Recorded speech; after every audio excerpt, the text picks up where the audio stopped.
Hello दोस्तों, आज मैं बिल्कुल नए तरह के नाश्ते की रेसिपी शेयर कर रही हूँ। ये दिखने में तो बिल्कुल रोटी पराठे की तरह लगता है, लेकिन ये बिल्कुल अलग तरह से मैंने बनाया है। इसके साथ आपको सब्जी बनाने की ज़रूरत नहीं है और आप इसे बच्चों को टिफ़िन में भी दे सकते हैं। तो रोज़मर्रा के रोटी पराठे से अगर आप बोर हो गए हैं तो इस रेसिपी को एक बार ज़रूर ट्राई करना। बनाने में भी आसान है और टेस्टी भी लगती है। तो इसके लिए सबसे पहले एक कढ़ाई में आपको डालना है 2 चम्मच तेल। तो 2 टेबल स्पून मैंने तेल डाला है। इसमें 1 टीस्पून जीरा डाल दिया है। तेल को गर्म करने के बाद गैस थोड़ा सा कम किया है मैंने, जिससे ये जीरा ब्लैक ना हो। 1 टेबल स्पून तिल डालेंगे।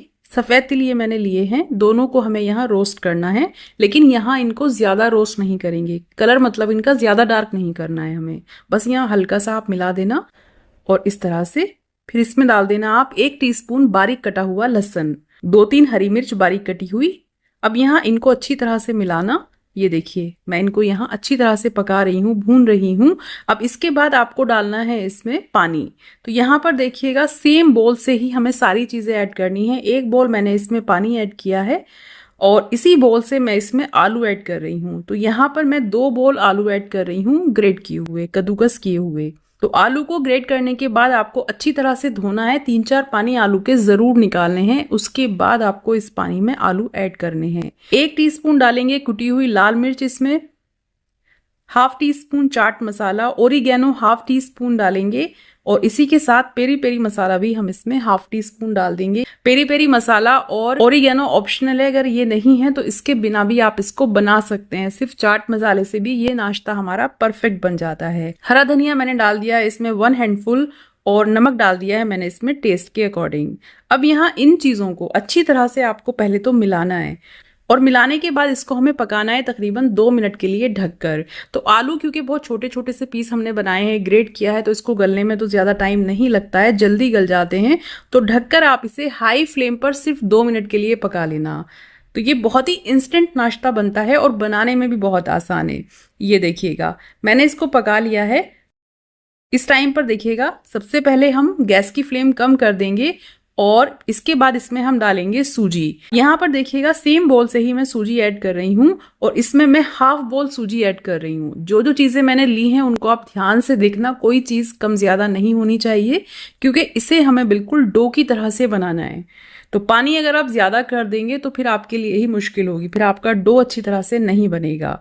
तो यहाँ पर ये सूजी मैंने इसमें डाल दी है। अच्छी तरह से आप इसको मिलाना, कोई भी इसमें गुठली नहीं होनी चाहिए, एकदम से लम्स फ्री आपको इसे बनाना है। तो यहाँ पर देखिएगा, बहुत अच्छी तरह से मैं इसको मिला रही हूँ और मिलाने के बाद देखिएगा, ऐसे कंटिन्यू आपको पकाना है जब तक ये बिल्कुल डो की तरह से नहीं बन जाता है। तो देखिए, बिल्कुल ये इस तरह का हो जाना चाहिए जैसा आपको अभी दिख रहा है। अब देखिएगा, ये बिल्कुल तैयार है। तो गैस को सबसे पहले कम करेंगे और इसको एक दूसरे बर्तन में ट्रांसफर करके अच्छी तरह से ठंडा कर लेंगे, बिल्कुल नॉर्मल कर लेना। तो अभी जैसे अगर हल्का फुल्का आपको ये लूज भी लग रहा है, तो ठंडा होने के बाद एकदम से परफेक्ट हो जाता है। तो यहाँ पर देखिएगा, ये मैंने निकाल दिया है। अच्छी तरह से ठंडा करेंगे और रोटी पराठा आप जितना बड़ा बनाते हैं उतना पोर्शन इसमें से लेना है और इसका हमें पेड़ा बनाना है। ये देखिए, इस तरह से करते हुए आपको ये तैयार करना है। ये देखिएगा, बिल्कुल इस तरह से आपको ये बनाना है। अगर आपके हाथों पर ये चिपक रहा है तो इस पर थोड़ा सा आप आटा लगा सकते हैं। और इस तरह से तैयार करने के बाद देखिएगा, मैं इस टाइम पर इसमें ये सूखा आटा लगा रही हूँ। इसको लगाकर इसे हमें बेलना है, जैसे हम रोटी पराठा बेलते हैं बिल्कुल वैसे ही बेलेंगे। अब इस पर आपको थोड़े से क्रैक्स दिख रहे होंगे, लेकिन हमें इनकी टेंशन तो बिल्कुल नहीं लेनी है। अच्छी तरह से बस आप इसको आराम से बेल लेना। अब आपको इस तरह से कोई भी ढक्कन लेना है या मेरी तरह से आप बोल ले लेना और ऐसे करके इसको कट कर लेना। जो भी एक्स्ट्रा आटा है फिर हम हटा देंगे इसका। ये देखिए, तो इस तरह से बिल्कुल राउंड, बहुत ही फाइन, अच्छी हमारी ये रोटी बन जाती है, मतलब शेप बन जाता है इसका। तो इस तरह से आपको ये तैयार करना है। ये देखिए, चलिए अब इसको यहाँ से उठाकर हम फटाफट से डालेंगे तवे पर। एक साइड कुछ ही सेकंड के लिए पकाएंगे और इसको पलट देंगे। पलटने के बाद इस पर हम ऑयल अप्लाई करेंगे। तो यहाँ ऐसे करके दोनों साइड आपको ऑयल अप्लाई करना है इस पर। ये देखिए, अच्छी तरह से ऑयल लगा लेना, जैसा भी आपको पसंद है। जरूरी नहीं है आप इस पर ऑयल लगाएं, आप इसको जैसे रोटी बनाते हैं सेम तरह से भी बना सकते हो, बहुत अच्छा लगता है खाने में। तो ये देखिएगा, दोनों तरफ मैंने ऑयल लगा लिया है, बहुत अच्छे से ये पक चुका है। तो इस तरह से आपको ये तैयार करना है।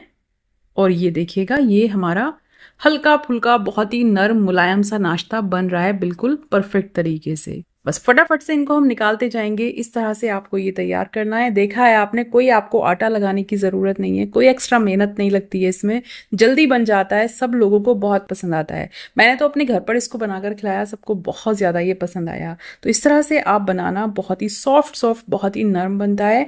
वीडियो ये आपको कैसी लगी है मुझे कमेंट सेक्शन में आप ज़रूर बताना। मैं आपसे फिर एक नई रेसिपी के साथ मिलती हूँ। अपना ख्याल रखना। Bye, thanks for watching.